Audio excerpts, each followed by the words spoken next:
Good evening. Thank you for joining us for this RSM Open Lecture on employee well-being. The global pandemic the past few months has at least presented one major opportunity, and that is that we're living through the world's biggest ever workplace experiment. Many companies have shifted to remote working, and some are struggling with it. So tonight we're going to talk about the challenges and opportunities that have been presented by working from home. We're going to be doing that we're going to be hearing from Dr. Anne Burmeister, who is RSM's Assistant Professor of Human Resource Management, and she'll be giving a lecture to us tonight on this topic. Afterwards, we'll be talking about this with various business speakers. We'll be hearing from Johanna Wolfpauer. She is the Global HR Director Food Service at Friesland Campina, and also from Susanne Verzijden. She's the Head of HR at Philips Personal Health and Benelux. My name is Victor Vlaam, and I'm going to be moderating the discussion here tonight. We're very happy to have you along here as well. This is actually the third open lecture in a series of 4. Next week is going to be our final edition. And for this edition, we have quite a big audience here. Over 900 people signed up to watch. We're very happy that so many people are interested in this topic. Just to sort of see where people are coming from, there are a lot of students here. 11% of the people watching right now are staff, 14% is a student, 22% is alumni, and 53% has no connection to RSM, or at least previously had no connection. But we're, of course, very happy that you now do have a connection. Some of the top industries that have been here are represented are education, which probably are the students and the staff from RSM, but also consulting, IT, and the public sector and banking. Those are heavily represented in our audience. Again, welcome to everyone for being here. We appreciate that very much. It's also important to mention that there are going to be a lot of questions to you in our audience. During the lecture, Dr. Anne Burmeister will actually ask you a question. You can respond to her. We would appreciate as much interaction as possible. And during the discussion afterwards, we're going to have an opportunity for you to ask questions as well to our various speakers. So we want to make this as interactive as possible. It's way more fun, it's way more engaging if you contribute your questions today. So if you have any questions, type them into the appropriate box on your screen, and everything will reach us live here in the studio perfectly fine. All right, having said all of that, I think it is time to get started with the lecture. So I would like to welcome to the floor Dr. Anne Burmeister.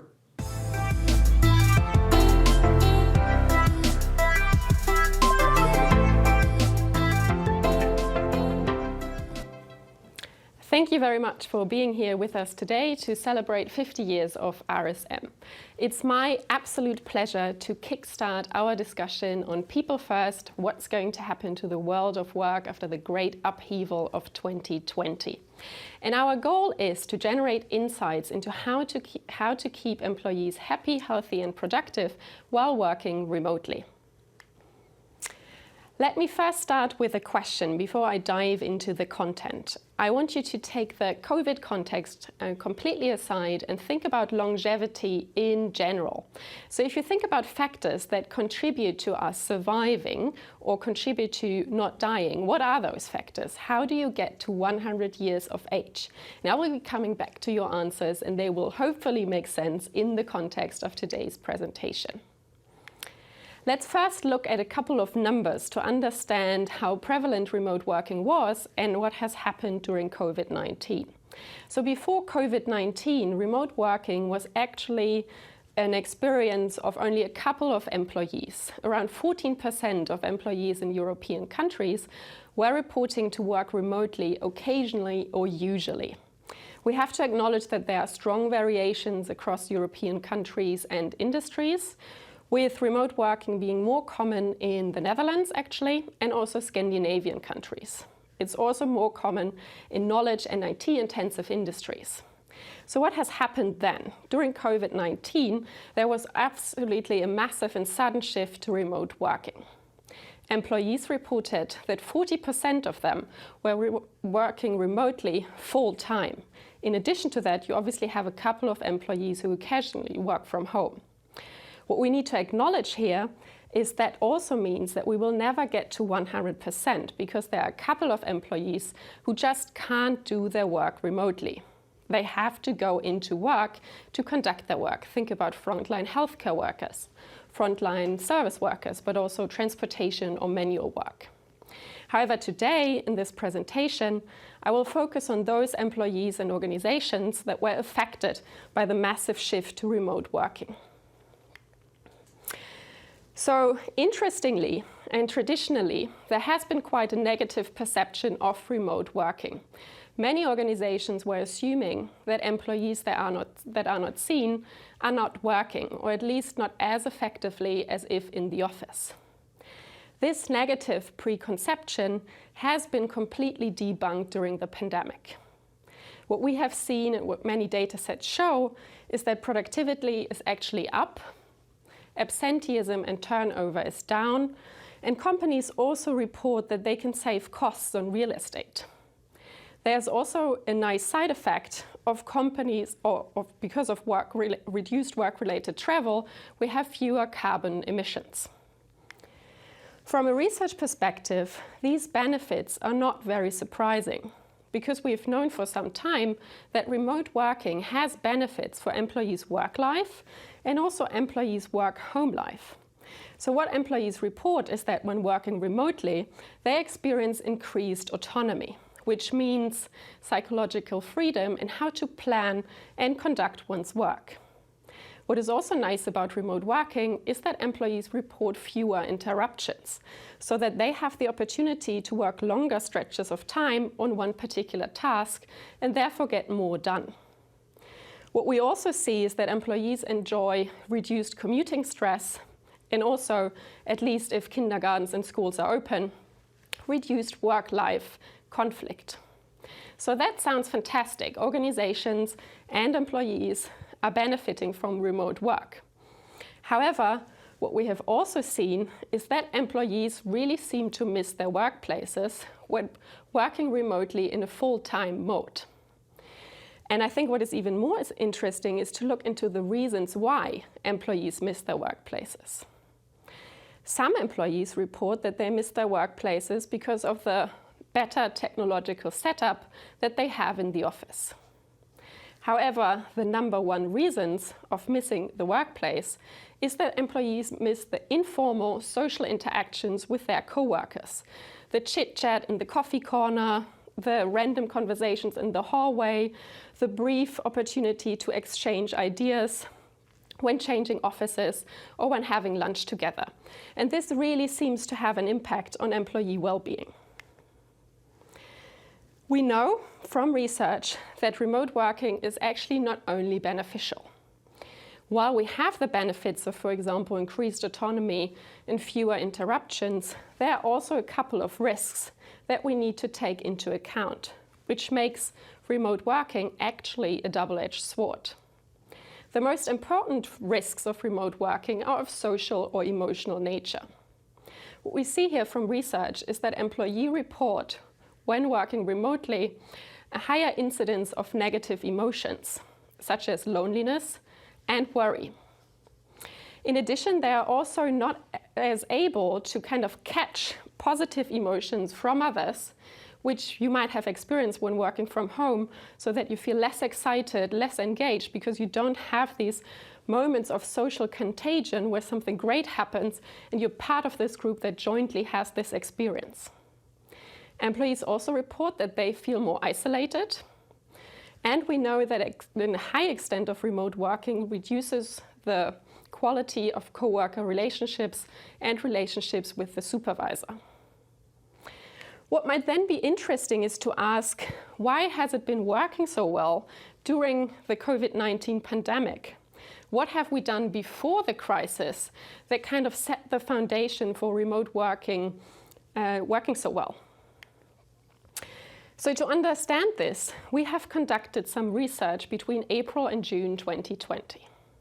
We interviewed managers and asked them about their experience of full-time remote working during COVID-19.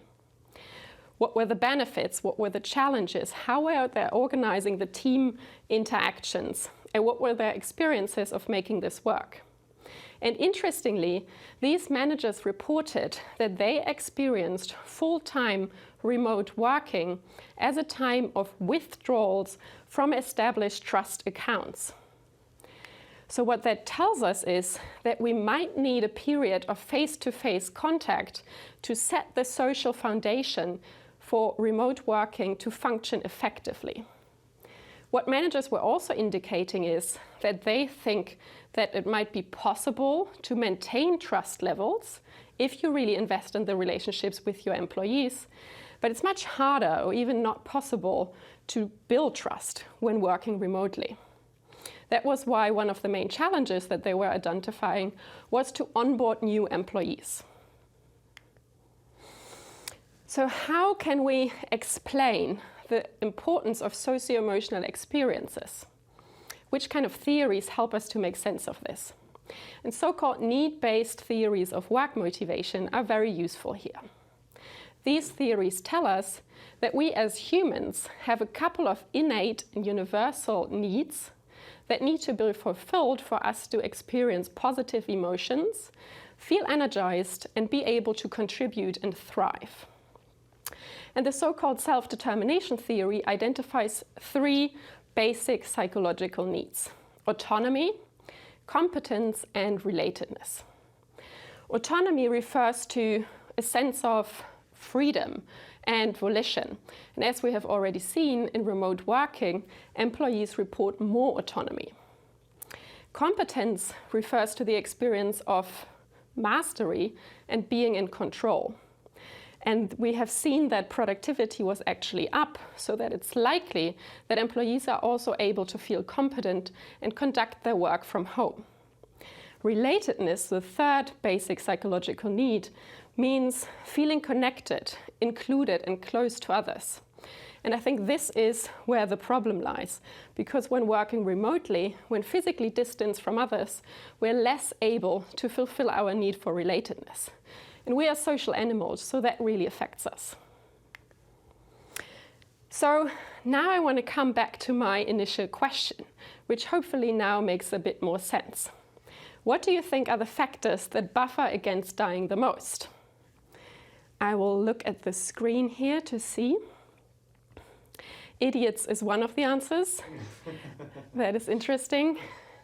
A good healthcare system, of course, healthy lifestyle, mental well-being, the diet, exercise, absolutely. And some of you already know that social connections are also very important. Very interesting. Thank you very much for your answers. So let's look at what the research says. As you can see, the typical candidates like weight, exercise, getting the flu vaccine, quitting smoking and boozing are definitely on the list and important factors for our longevity. However, the most important factors that really buffer against dying are of social nature. It's close relationships and the extent of our social integration. What that means is that we need a number of people that we can rely on for support, and we need to have the experience of social integration, which means feeling included by a social group and having meaningful interactions and an opportunity to contribute to others. So I'm not saying as of yet that you should immediately quit your gym membership, but I think now and always is a very good time to prioritize your social relationships. You might now say, well, that is nice, but I don't hope to be working when I'm 80 or 90 years old. So what does that have to do with the work context? And that is definitely a good point. But there is a lot of research, also of meta-analytic nature, kind of summarizes research results across studies that shows how important our socio-emotional experiences are for employee outcomes. For example, we know that feeling related and close to others, having positive relationships, and even working with friends helps us to feel more engaged, have higher job satisfaction, better job performance, and also makes us less likely to leave our organization. So our socio-emotional experiences are actually a main driver of our happiness, our health, and our performance at work. Let me now ask you a second question. So looking back at your experience that you have had during COVID-19, probably also working from home, and the insights that you have gained now, how many hours per week would you like to work remotely versus working in the office, if you could choose completely freely? And I will again come back to your answers in a bit.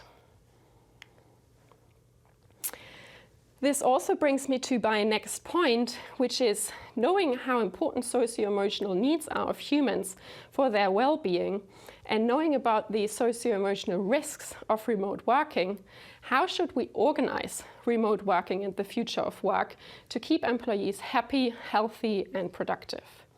And here again, I want to come back to research results that we have generated during this summer between April and June, when interviewing managers about their full-time remote work experience. And what we have seen here, what was a little bit counterintuitive, is that managers said, in order to make this work, we need to formalize the informal. And what they meant by that was that because we don't, like in the office, have these moments of spontaneous social interactions, we need to create them and schedule them into our working day to make sure that people still feel connected and have the opportunities for unstructured social interactions. Because these moments are important for having ideas and knowledge flow and also help innovation. So what were managers suggesting? They were suggesting to schedule informal social encounters regularly, such as virtual lunch breaks, virtual coffee breaks, after-hour drinks, etc. I think organizations have been quite inventive in finding a way of connecting their employees.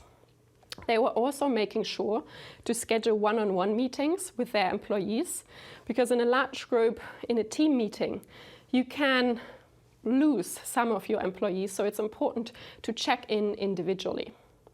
And they were also encouraging their employees to schedule time for virtual co-working. What they meant by that is that employees make an appointment to get online together, switch their camera on, switch their microphone on, work on something, and have a synchronous way of interacting with each other, asking questions, and contributing to each other's work. Let me come back to my second question and your answers.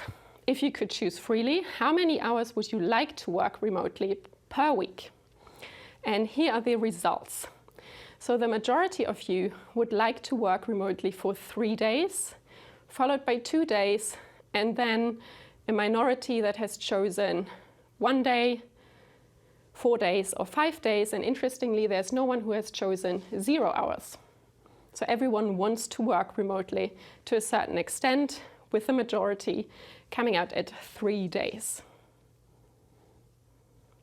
This is interesting and more or less aligned with what we know from research. Because there has been some initial research that looked at the relationship between extent of remote working and job and life satisfaction. And what we see there is that there is an inverted U-shaped relationship. That means that if you increase remote work up to a point, there are benefits for job and life satisfaction. And then there is a maximum point, and research puts that at around 15 hours, which roughly translates into 2 working days, a little bit less than your preference. When you further increase remote working, you don't have any benefits more for job and life satisfaction, as the effect kind of levels off. So more doesn't mean more job life satisfaction, only up to a point. We also know that, or research has shown, that remote working for more than 2.5 days per week harms co-worker relationships. And this together might suggest that we actually need hybrid remote working models, where we kind of blend on-site work with remote work to give employees the opportunity to generate the benefits of remote working, but buffer against the social and emotional risks. So taken together, I think that the massive shift to remote working triggered by COVID has really shown how important our social relationships are for our well-being and for keeping employees happy, healthy, and productive. So organizations that want to be effective and design a future of work that facilitates employee well-being need to take a holistic perspective on employee well-being and health. Many organizations in the past have already focused on employees' physical and mental health, but I think what is important to include employees' socio-emotional well-being in any kind of employee assistance programs. And in order to make this work, organizations should adopt an evidence-based and experimental mindset, because there is no one-size-fits-all solution.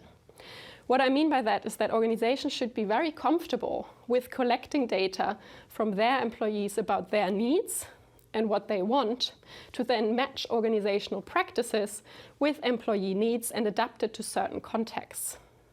What would also be ideal is if companies would adopt an experimental mindset where they test different versions of organizational practices to see which of those works best, what really has an impact on employee well-being, and then kind of go on from there.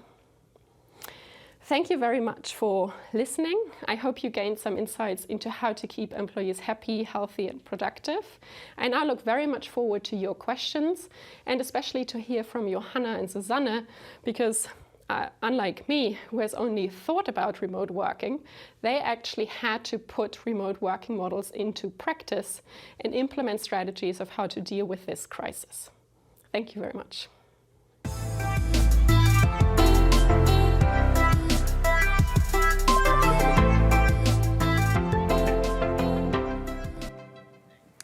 Thank you, Anne, very much for that lecture. We appreciate hearing that. I was actually fascinated by the audience interaction, that a majority of the people said 2 to 3 days is that they would like to be working from at home. I think if you had asked people that a year ago, I think that they probably would have given a totally different answer. Do you agree? Yeah, I agree. I think what we have seen with the shift triggered by COVID-19 is that even more conservative organizations have kind of completely changed how they think about remote working. Yeah. Why? Because they see it works and it produces business results. Yeah. So it's not a touchy-feely kind of topic, but it helps employees to be happy and productive. So I think organizations and employees are becoming much more open to the idea. And we're also creatures of habit. So once we have started something and built new routines, we're kind of more likely to want to keep going. So I think that also contributes to it. So essentially the pandemic has forced us to change, and I think that has been why it has been an interesting experiment this past year. I think it's also interesting to point out, you've been studying this for a very long time, and this is one of the most relevant expertises to have this year. So we're very happy that you are sharing it with us today. But we also want to get the more practical, as you said, perspective, and therefore we have two business speakers. We're very happy to have you two here as well. Let me introduce both of you. Let me start with you, Johanna Wolfpauer. You are, to be clear, the Global HR Director Food Service at Friesland Campina. You have a PhD in Strategic Management and Governance, which was started in Vienna and completed here at RSM. Of course, I think everyone wants to know what brought you to Rotterdam. Well, there are always two reasons to come from Vienna to the Netherlands. One is love and one is work. In my case, it was love. Exactly. Yeah. Okay, so you met your husband who lives in Rotterdam. Yeah.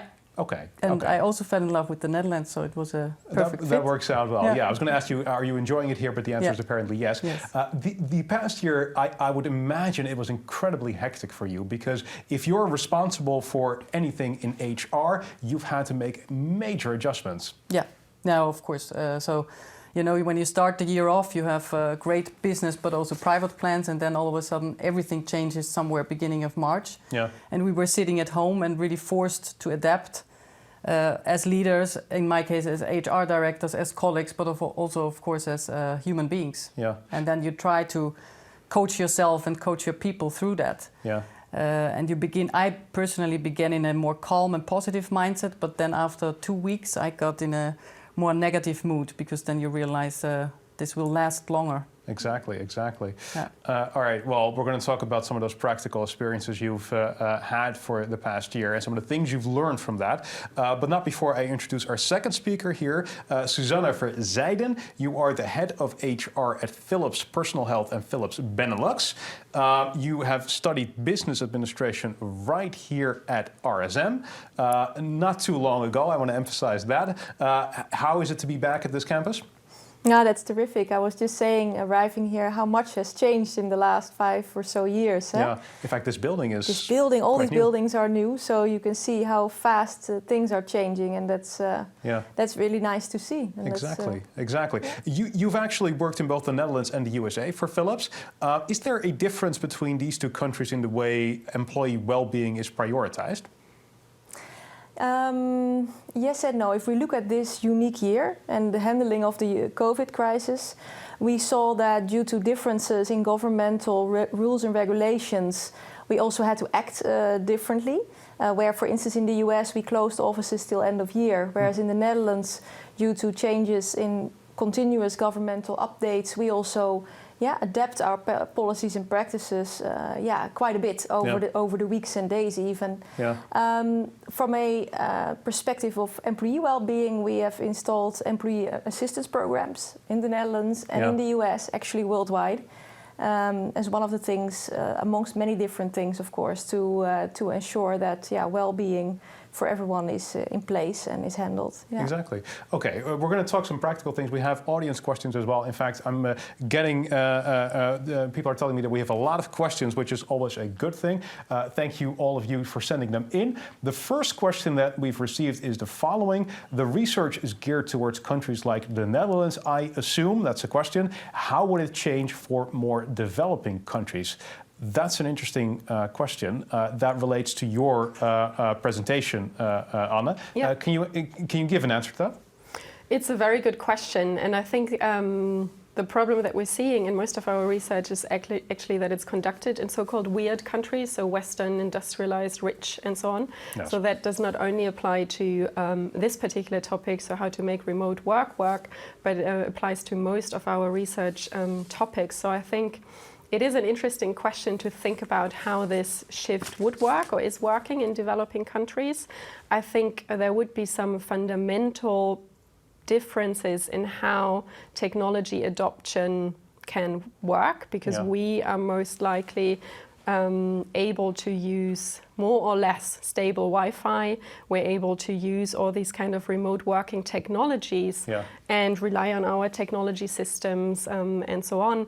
I've spent some time in Nigeria, and kind of there are always power outings, etc. So I can imagine that kind of this remote working models won't function as well over there, but maybe also their industrial makeup is different, right? They have less service workers, because what we see is that mostly people who are better educated, a little bit older, and in certain industries, knowledge and IT intensive industries, are able to engage in remote working. Exactly. So as the industry spread is quite different in developing countries, I think that would also not be as prevalent as here. Exactly. I can build on that, Yeah, because please. I just recently had a talk with my Nigerian colleague, the HRD of Nigeria, and he said that his colleagues really love remote working. Okay. So, but then there is the big difference between blue collar and white collar, and as these are mostly really on the same location, so the factory is close to the office, there could be it could be perceived as a benefit for the white collar people, so that they have to manage over there, so that there's not a difference, but there's real fairness between people. Exactly. I think to a certain extent, like this question of social inequality also applies to developed countries, actually, like the difference between blue collar and white collar, experiencing the opportunity to work remotely as a benefit, and that will never be possible for people in the factory. So I think there's also an interesting question about new social inequalities. Yeah, how to manage that, a new challenge, another challenge on top of all the challenges. Exactly. I think I've actually, in preparation for this, I read an article about American newsrooms where the bosses, they fled New York City at the height of the corona crisis, and they went to their houses in the Hamptons. So all of a sudden they appeared on screen with large swimming pools behind them, and everything was gorgeous, they're incredibly rich. but it exacerbated the status differences between the regular employees and the bosses. Yeah. And I would imagine that there needs to be some etiquette for that, Susanne. Yeah, indeed. And I very much appeal to this social inequality matter because we can see how it fits us. For instance, in Philips, we have around 80,000 people. Yeah. We have around 15,000 of them in factories, and they were instrumental and are instrumental to the success of the company. Yeah. You know, manufacturing our ventilators and our large-scale systems and the like that are needed during this COVID crisis. Now, they all felt the need to come to work every day. But they also, you know, experienced more hardship at times. So what we did is we actually provided in some areas specific hardship allowances, but also more importantly, I think we really ensured that we appeal to them from a recognition perspective, that leaders on the floor, you know, express their gratitude to them working there. Yeah. And most importantly, of course, the health and safety of our people, ensuring that is always in place. And we've spent a lot of effort, time and dedication, of course, to ensure that health and safety is really strongly adhered to. And when you say allowance, do you mean that you give them extra money? Yeah, indeed, we did. In some cases, we did that, depend upon the country demographics. Because obviously, it's, you need some stuff at home to make working at home possible, or I guess comfortable. But the status differences are also a thing, because you sort of have a peek into everyone's home. You see what kind of place they are living. That sort of shows us what kind of salary, I guess, they have. If you're all working in the same office, wearing a suit or something similar in that regard, the status differences are not as emphasized as much. Is that something that we ought to be worried about when it comes to working at home?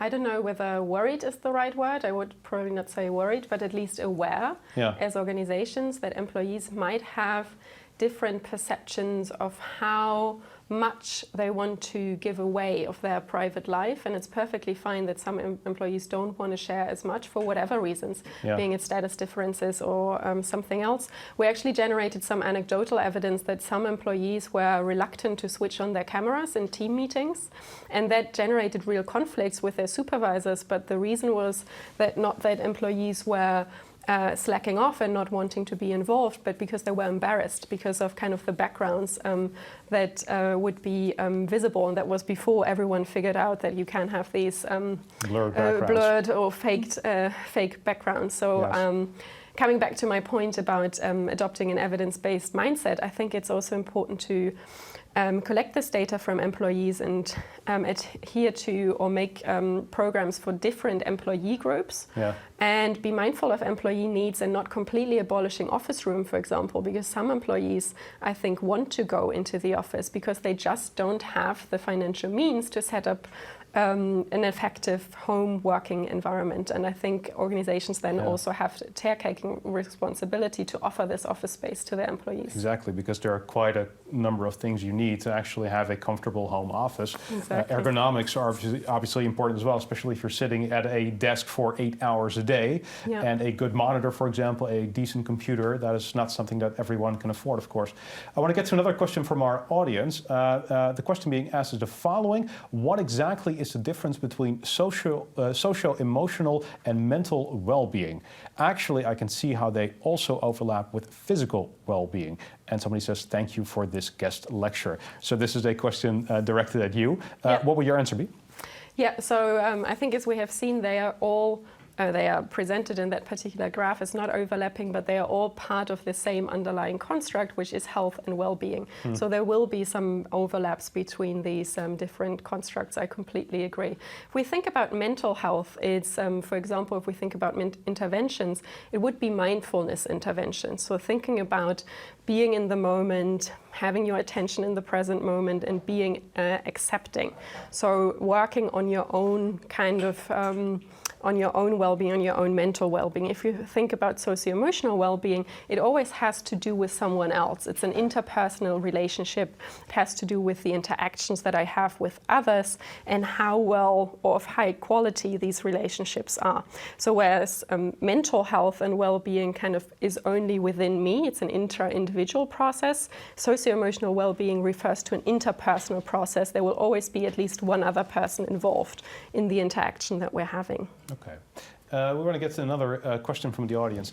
When it comes to working remotely, technology is crucial. In what way could technology improve to make working at home a better experience? Susanna, let me pose that question to you. How could technology improve? Yeah, I think in many different ways. Of course, it starts with the basics. Having Wi-Fi in all parts of the world at a stable level, I think, is still a challenge that many people will and have experienced throughout this crisis. Yeah. I think then if we really look at how teams interact, and global teams and local teams, all remote, it's important that we can actually advance on all the social parts of coming together. Yeah. There, I think, we should hopefully see more around artificial intelligence and virtual reality come to life to help orchestrate how we can get these small teams work in a more social setting, because I think there is a difference if you think of 3D and if you think of looking at someone's face in just in a flat way or a 3D way. I think we know by long time experience there is a difference in how you perceive the person, how the connection is potentially being built. So there are benefits of. You're saying holograms, essentially. Holograms, yeah, it could be, and I think. Oh, I would love this. I would love that too. We are not yet there, I think. I mean, we slowly start to see some parts in the world to experience, but very rare and very limited. And I think there's a big opportunity for the technology world out there to continue to advance, and it's a matter of time before that comes up. I would imagine that's the case. A bridge too far. Already, I find the MS Teams already really fancy what you can already do, and what improved actually from March to now is incredible. Yeah. So, like what you just said, finding out all these features, it was interesting to experience that. So definitely an acceleration on technology going on. I do find it tiring though. I think if I've been working for 8 hours, especially if you're in front of a screen, it's just incredibly difficult. A 2-hour meeting in front of a screen can be incredibly tiring. A 2-hour meeting just with people in person, I could easily handle that. And I think that's one of the things that actually has really surprised me to that extent. Yeah. Has that been your experience? We heard that in the lecture, why? Yeah, exactly. Yeah. We are social animals. I mean, we need the interaction and we need the contact and the connection with one another. Yeah. Also to build on one another and to keep growing in a meeting, on an idea, on whatever it is. You need somebody else to have an interaction, I guess, and that's much more exhausting if it's just virtual. If this pandemic had taken place 10 years ago, the technology would have been at a quite different place. Would working at home have been as easy as it is right now? Because what I gather from your lecture, it has been a pretty positive experience for people. If this happened 10 years ago, would that experience have been different, do you think, Anne? Well, I don't have a glass ball, but I think it would have been slightly different, especially because the technology that we can use now, especially the video technology that we can use, is much more advanced, and that I think makes a difference. It's still far away from having physical contact, but it gives an opportunity to have some non-verbal signals, which are basically non-existent if we are on the phone. And I think 10 years ago we would have mostly been on the phone, and that kind of deprives us of some signals. And in research we talk about the richness of the communication channels that we're using, and I think we're lucky right now that we have channels such as all these video technology that we can use to make it a little bit richer, even though not as rich as physical contact. Exactly. Maybe we were forced already also 10 years ago to really accelerate on this. That would be an interesting question. Whether, we didn't have a chance, and the companies had to come up with solutions. So a lot of brain power was put into that. So maybe it would have happened 10 years ago. Yeah, it's an interesting thought. Yeah. There's another audience question. How do you think the combination of AI introduction and remote work will influence the digital revolution and companies' reliance on humans? Are we kickstarting the computers are replacing humans generation? I think this is actually a fascinating question. Is this kickstarting the computers are replacing humans generation? Any thoughts on that, Susanna? Let me start with you. I think if we look at history, but also look at what's happening now, we do see jobs change, right? We see new jobs, data scientists, software engineers, jobs that might not have existed 10, 20 years ago. I don't believe that technology will replace humans in such a large scale. I think skills change and therefore jobs change, and new jobs will and are actually arising. Yeah. So for me, that is the shift that is happening. Yes, some things are automated. If we think about logistics, if we think about how Amazon, for instance, orchestrates their whole supply chain, that is fascinating to see. And I think there are a lot of other companies learning from. But new things are coming. So reskilling, getting people to new jobs is really what we see happening. That's actually interesting. There's some jobs that are obviously more easily replaced than other jobs. So some people might be more fearful of that from other people. But let me get to another question. And this is sort of a new topic, but I think this is a great topic to get into. We've now talked a lot about current employees. What about new employees? How can we engage them? And this is actually, I find this to be a very important question, because as this pandemic is taking place, some people are switching jobs. I've had people in my surroundings who've just started a new job, and amazingly, they really haven't met most of their colleagues. That has got to be pretty hard. Johanna, I can imagine at your company you've had to hire new people since the pandemic started. Yeah. What has been your experience with that? Very different, so very varied. Some people say it was easy, or they were surprised how easy it was to onboard and to get started. And others really don't like it, so they want to get in touch with their line managers. And it also depended whether they started during the lockdown period, so we were not allowed to go to the office, or whether you had at least an hour or two to meet your boss, or your new boss. So I think it also depends on the individual, but of course you also have to make it happen as a company. So you have to align the process, adapt to the process, and make sure that people feel welcome and onboarded in a virtual way as well. Exactly. Meaning a little bit more effort, I think. So making it more explicit what you need to do and things like that. Yeah, I can imagine that this is one of those things that generally would still take place in the office, even if remote working, if we do that for 2 or 3 days a week. Because to some extent, I would imagine it's just really important to sort of get to know the surroundings, get to know the people you're working with. So this, after the pandemic is over, will likely be done in the office rather than remotely. Do you agree, Anna? Yeah, from the interviews that we have conducted, there were, I would say, 2 main areas where managers said they feel uncomfortable doing that remotely, and they would always, if possible, kind of do that in physical contact. That was onboarding, so what we have just discussed, because they said, and as I've introduced, building trust is much more difficult in a remote environment, and that is very important at the beginning of every relationship. So that is why managers prefer to do that in face-to-face contact. And the other aspect was having difficult conversations or professional development conversations, where also having the physical contact or meeting in an office is also a sign of appreciation. And managers wanted to give that sign of appreciation to their employees by being physically there for them. And I think the list is probably longer, with activities that are better done jointly. One other thing that we heard from employees is that they really miss the opportunities to brainstorm and develop ideas. So more formal collaborations where you kind of in a room, you have a whiteboard and you kind of feel the energy of knowledge and ideas flowing. You can try to emulate that in a remote context. And we have lots of technology to use online whiteboards, but the experience doesn't seem to be the same. Basically, that's what we're hearing. Exactly. Brainstorming and we just said growing and building on each other. Yeah, exactly. Yeah. So tough conversations, brainstorming and onboarding, those are important jobs for the office to remain, and that is something that the office can still be used for in the future. This is also an interesting question from somebody watching this. Will you hire people virtually? Do you foresee an increase of freelance workers? 2 questions. Let me direct these to our 2 business speakers. Hiring people virtually. I would imagine that is indeed quite difficult. Yeah, for us, we have definitely done that quite significantly also pre-COVID. Yeah. But of course now more prominently also during COVID. So there's just sort of a video interview, something like that. Yeah, exactly. And by making sure that there is a diversity of the interview panel, maybe expanding it a little bit so that you can really shape the context where the person would come to work in a good way, is something that we that we really paid additional attention to.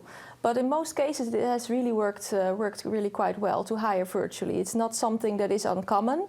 Oftentimes, what you do see with the candidate, though, that they often indicate that they do prefer, of course, and we would like that always, to see physically and come together. And of course, because it is not being possible, people still make the right and good decisions.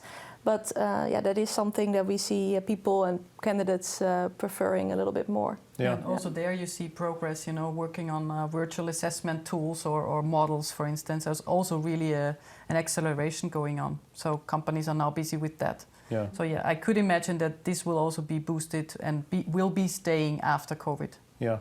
We've actually been getting a lot of audience questions, which is, again, wonderful. Thank you so much for sending in these questions. And this is another great question. How would you manage differences in personalities and contribution? Do you think we're marginalizing introvert contribution? Yeah.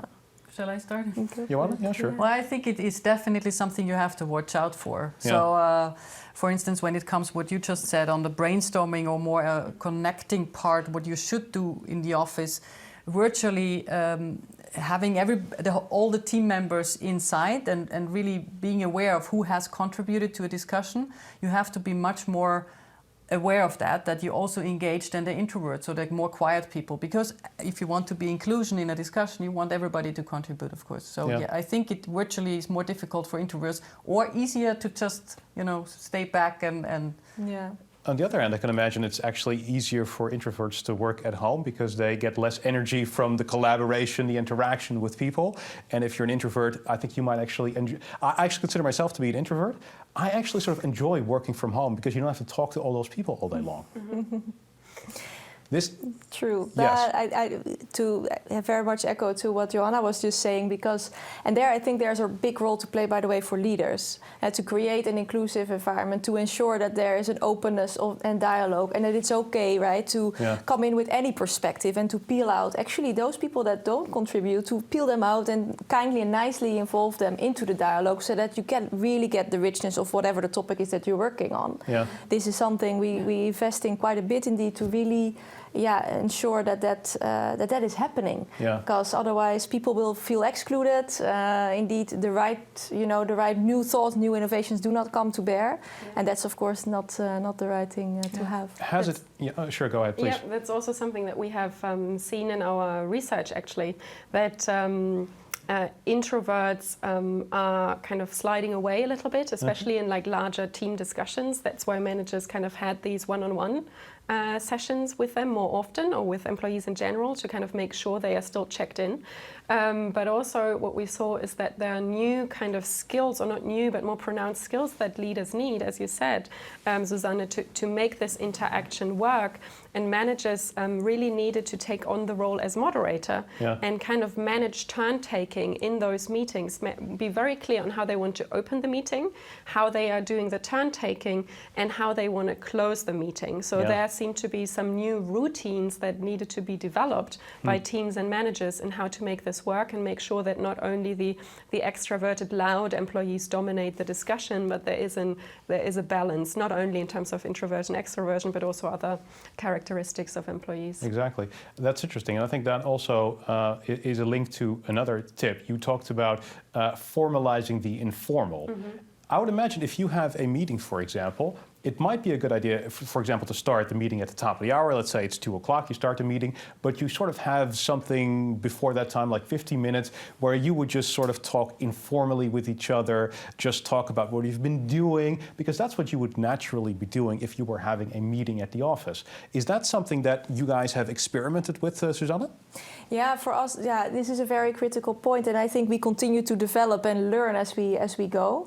I see a lot of great habits coming up from all parts of the organization actually on the topic. And there are a couple of routines that have started to work really well. So instead of a full hour meeting, plan for 45 minutes. So that indeed you have 15 minutes to kind of have an after talk or a pre-talk, depending on what is there. But the other thing is, of course, do people show up for such a pre-talk? Yeah, they do. We saw quite a good turnout, but I do think also more quite relevant is to initiate virtual drinks, to initiate actually some functional groups coming together over lunch, do a lot of communication about the organization and what's happening and direction that is going, because the clarity is also really important for teams to work with. I mean, pub quiz is the new thing. Yeah, pub quizzes. Yeah, we're doing one on Thursday, so really? It's definitely. What kind of pub quiz are you guys having at the Friesland Campina? Not with milk, so real pub quiz. No, but for instance, we are planning our divisional my HR ladies in my team. They came up with the idea to organize for all the HR colleagues in our division a pub quiz over, I don't know, 2 weeks or something. So just to reconnect also with people you don't normally, from 8 to 6 talk to, but that you have some more interaction with people you normally meet for lunch in the canteen. So this is just a regular pub quiz on business-related topics? Or? No. This is more creative, so it's a Friday afternoon, and I don't really know what the ladies are preparing, so I'm curious to see. But it could be just anything in the news, for example. Yeah, what was Elvis Presley's movies. first song or something. Exactly. Whatever. Yeah. Just random trivia. Yeah. And that's just sort of a way to get people to talk informally. Yeah, and we are doing it with the families or with the partners, so that you have a really more private connection. Yeah. I think this is actually a great tip, because I think many people watching might just be curious what they can do, but I think they can learn from this experience. I would imagine that's okay. Do you guys at Philips also have these pop quizzes? Yes, we do them as well. And then we actually circulate, in advance questions, so that people can talk about what was their most significant experience in their youth, or what was their first love or their best song, and then we do a quiz to get to know each other as a team, right? To learn, and then there's a winner and so on, and it creates a lot of excitement and really a good connect, a good feeling for people to feel connected. Do you do this? I really like the idea of making this more personal. Actually, I don't know how our pub quiz will look like on Thursday, but we know from research that we will call that self-disclosure. If you're disclosing personal information to your team, to your colleagues, that is one mechanism on how you build trust and how you build social connections, and it works both ways, kind of employees with supervisor with employees, and also employees among each other. So I think that's a great idea of kind of connecting this, making it a social and emotional experience, by also having fun and doing it like a team event. Yeah, absolutely, that's a nice idea. So what is Elvis's first #1 hit? Does anybody know? I think we might need to study that up for our next pop quiz, ladies and gentlemen. Let's go to another question from the audience. How do we support those in, say, blue label jobs to minimize the social imbalance trajectory? Does anybody want to take that question? Yeah, I think it's a very good point, because this social inequality and viewing remote work as a benefit, I think, is pretty difficult to sell to employees who have to go to the factory every day. What I have seen is that some organizations are experimenting a little bit with whether some of the administrative or more administrative work that also those blue-collar workers need to conduct, whether it is possible to also do that remotely to a certain extent, so to introduce some type of remote working to also blue-collar jobs. And I don't know what you have also experienced in your factories. Well, to be honest, I think it's also very culturally dependent. So you cannot say what's working for the Netherlands works for Belgium even, or for Nigeria. So I think the difference between blue collar, white collar has even another dimension in different countries, because it depends on representation and all these political factors as well. So that would be my thought. Yeah, exactly. Yours as well. Yep. One of the things that I also want to point out in your lecture, Anne, was the fact that you said it did not necessarily decrease productivity. And I think if you go back to a year ago, I think most companies would probably have said, let's not do working from home because it's going to decrease productivity. Yeah. Was that, just to sort of set everyone straight here, was that your opinion as well? Not mine personally. Not your opinion? Susanne, you want to fess up to that, or not your opinion either? But we see that more in let's say, senior management or management positions, that it is a little bit of a old school view that you have to be seen in the office from 9 to 5. And this is now, of course, gone. Yeah. So you were not surprised by the fact that productivity did not necessarily decrease? No, because I believe in trusting leadership, let's say. So I don't believe in watching people what they do, but that you have to manage much more on objectives and on key results, and that you empower and give the trust that people will, they are grown-up people, they know what they need to do. Yeah, exactly. So I think it's about leadership philosophy. Yeah, exactly. Yeah. Susanne? Yeah, I share that as well. I think long term, if you really think, a year or 2 years or 3 years, like working purely remotely, I do think we get into the problems a little bit with this social interaction missing, if not, deliberate attention to all of these different means. I mean, there's a lot possible, as we've also explored here. Yeah. I do think and sense that social connect of coming back every now and then to the office, whatever the frequency, 2-3 days or anything else, that is relevant, but not in the same frequency or cadence as it was before. Yeah. I do think the creativity of people longer term and for their well-being is determined by some of that social connect. Exactly. So that's why we need one of those hybrid remote working models that Anne has pointed out. Yeah. And actually, I think when we talk about employee well-being, it can actually swing the other way. So what we know from research is that employees who work remotely actually tend to work more.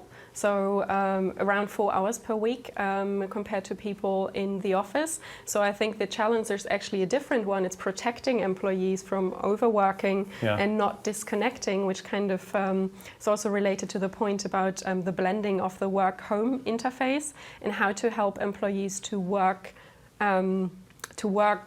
from home in a healthy way and not kind of have this constant stress and feeling that they need to be connected and reachable all the time. So I think it's rather a task of organizations and leaders to help their employees connect and not overwork rather than having to drive them on. Exactly. We've reached our last question already, and this one is from the audience again. What did your organization do particularly well regarding the engagement of employees in this crisis time? And how are you going to keep this when we are going back to normal? This is directed at you guys. Johanna, would you like to be the first to answer? So what we did, we really increased our communication routine. That means really even over-communicating, and I think that helped. But also culture is a very important point, so really being open, being caring, showing empathy. This is something which is also a leadership thing, but you can increase engagement by doing that and by really listening to people what's going on. Yeah. But I would also like to give you the chance to I have react. similar like you, and these are fundamental things. I think for us it was a lot around making sure that we have health and safety secured at the various working locations still around in the world where people did continue to work continuously. Communicate, and making sure there was also a very clear line of command. In crisis time, there is a need of clarity, and therefore we put in place, of course, a clear crisis management set up with the different countries, and via the crisis management, it was also clear and frequent what were kind of the steps to take, because, of course, the frequency of change in the world was so rapid that it also was important to know where to turn to with those core and basic questions. And that line of clarity, continuously establish trust and communicating with empathy, and that is very fundamental. Exactly. So communication, as we've learned, is incredibly important in these trying times.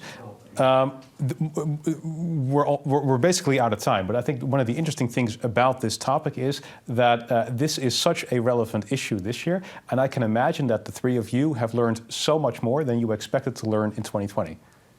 Is that the case, Johanna? Is that the case for you? I mean, I can imagine it's a strange experience for all of us. Yeah. But I also can imagine that you're sort of happy to have learned and gathered all these experiences. Yeah, but that's very, very personal. I always learn from crisis, and I always can see then looking back that I grew, and I like that. So I like growing, but I can also appreciate that there are a lot of people going through tough times, so it's. But I think that's totally right. I mean, you can learn from adversity and still appreciate the fact that people are going through awful things, which is obviously not a good thing. But generally, we can learn from it. All of us can. All right, I want to thank you. We're out of time. I want to thank you for these fascinating insights. Susanne Verzijde, thank you very much. Johanna Meijer-Wolfpauer, thank you for your contribution. And of course, Dr. Anne Burmeister for both the lecture and your contribution to this discussion. Thank you all very much for watching this edition of the RSM Open Lecture. If you had actually enjoyed it, we would also be very grateful if you decided to contribute to RSM. the money will make it possible for students in the future to attend RSM, so you're actually giving them the gift of education. Of course, if you're a student who is strapped for cash, we're not necessarily asking you for money. We'll come back to you later. But if you're somebody who is a business professional or who is an alumnus, have a look at rsm.nl/donate. And like I said, you can give the gift of education. All right, our final RSM Open Lecture is going to be next Tuesday. It's going to be on the topic of balancing profit with social and environmental impact in the financial sector. We're going to have very interesting guests at that time, so please join us for the fourth and final RSM Open Lecture. For now, thank you to our speakers and thank you for watching.